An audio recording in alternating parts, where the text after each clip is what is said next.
राम जो है कि 14 बरस वनवास के बाद जो पौराणिक कथा है, लंका से विजय प्राप्त करने के बाद अयोध्या में आए थे, तो क्या अयोध्या के बाद कहीं थाईलैंड चले गए थे क्या, वियतनाम चले गए थे क्या, पाकिस्तान चले गए थे क्या? हाथी नहीं गड़े सर महेश है। नो निवृत्त पात्र विश्वासा निर्मल मन अहीर निर्दासा, ये रामचरितमानस में कहा गया।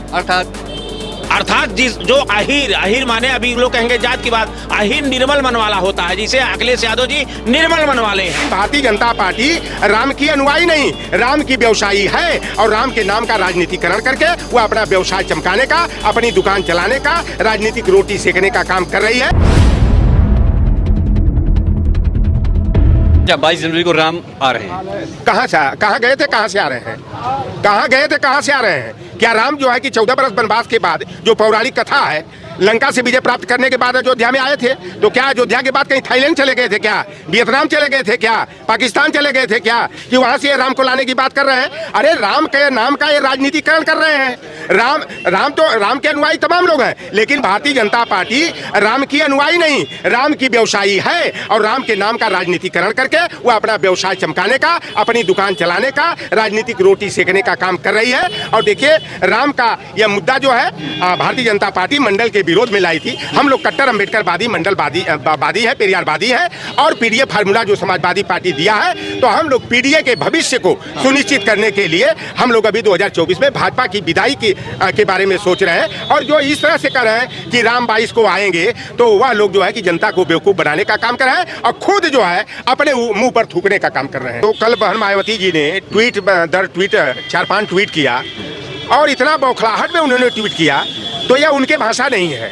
उसका ड्राफ्ट भारतीय जनता पार्टी के आईटी सेल ने तैयार करके बहन मायावती जी के यहाँ भेजा, क्योंकि वह भारतीय जनता पार्टी के रडार पर है और ईडी और सीबीआई के डर से, जेल जाने के डर से भारतीय जनता पार्टी जो चाह रही है, जो बताती है, गाइडलाइन देती है, वो वही बोलती है।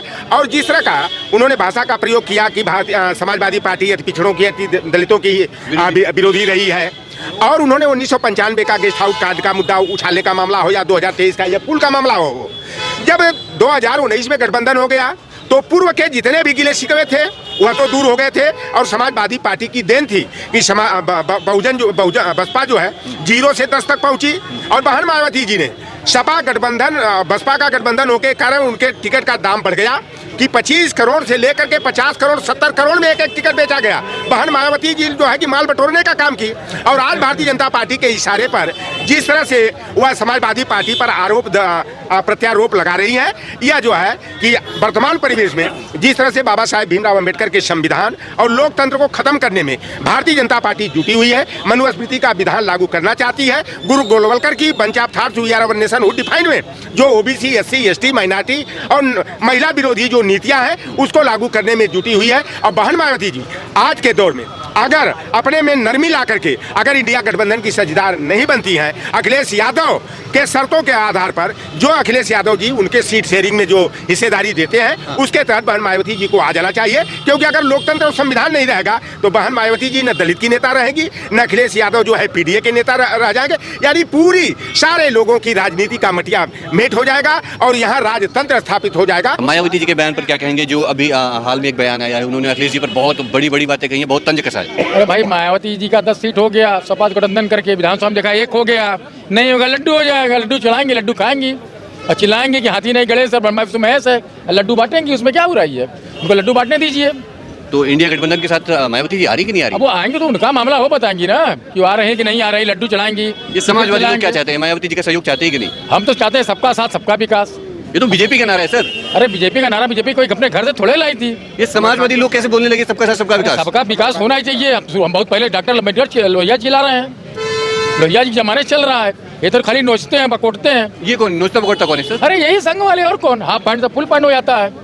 हमारा जो पहले था आज है, कल भी लाल टोपी था, आज भी लाल टोपी है, लोहिया जी के जमाने से है। राजनारायण जी बाड़ा करते थे लाल, हमारा तो पहले चल रहा है। ये कभी हाफ कभी फुल, कभी कुछ, कभी थाईलैंड, कभी इंडोनेशिया करते रहते, हम थोड़े करते हैं। तो 22 जनवरी को अयोध्या जा रहे कि नहीं जा रहे? अयोध्या हम क्या कर रहे हैं? हम तो बता रहे हैं कण कण में राम, यही राम है, आप वही राम है, आप वही राम है, आप वही राम है, ये सारे लोग राम है, हर कण कण में राम है, विराजमान है, हर घट घट में राम विराजमान है। हम क्यों जाएंगे? हम बड़ा नाराज है बीजेपी से। बीजेपी से नाराज रहेंगे। वो बेरोजगारों के पास काम ही नहीं है, शिक्षित बेरोजगार हैं, लड़का आ रहे हैं बीटेक करके एमटेक करके, कुछ उनको जॉब ही नहीं मिल रहा है। देख ही रहे हैं, महंगाई देख ही रहे हैं आप, हर चीज़ में आग लगी, तक सब्जियों में भी आग लगी हुई है। और जो काम पहले 10 रुपये में होता था आज 100 रुपये में हो रहा है, देख ही रहे हैं। अयोध्या में 22 तारीख को राम जी आ रहे हैं। आ रहे हैं, कहीं गए थे क्या? राम जी कहीं चले गए थे? राम जी हृदय में है और रहेंगे, और राम जी उसी को मिलेंगे जिसका मन निर्मल होगा। नोय निवृत्त पात्र विश्वासा, निर्मल मन अहीर निर्दासा, ये रामचरितमानस में कहा गया। अर्थात जो अहीर माने, अभी लोग कहेंगे जात की बात, अहीर निर्मल मन वाला होता है, जिसे अखिलेश यादव जी निर्मल मन वाले हैं, ये सबको मानते हैं, उन्हीं में राम वास करते हैं। जिस दिन अभी आधा अधूरा मंदिर बन रहा है, अब मंदिर पे कमेंट नहीं है, राम का मंदिर बन रहा है, सुप्रीम कोर्ट के आदेश से मंदिर भी बन रहा है, मस्जिद भी बन रहा है। अब ये कह रहे हैं राम को लाएंगे, अब आ रहे हैं प्राण प्रतिष्ठा कराएंगे। जिसने जगत की प्राण प्रतिष्ठा कराया है उसकी कौन प्राण प्रतिष्ठा करेंगे? अरे पेट में रोटी चाहिए, मकान चाहिए, नौकरी चाहिए। अभी हम बीमार हो जाएं, कोरोना काल में मंदिर बंद हो गया, अब मंदिर बनवाइए सुप्रीम कोर्ट के आदेश से, हम लोग स्वागत करते हैं। जिस दिन बुलाएंगे राम की इच्छा होगी हम भी जाके दर्शन करेंगे। लेकिन आप जिस मुद्दे पे आए थे उस पे आप बात करिए, नौकरी दिए कि नहीं दिए?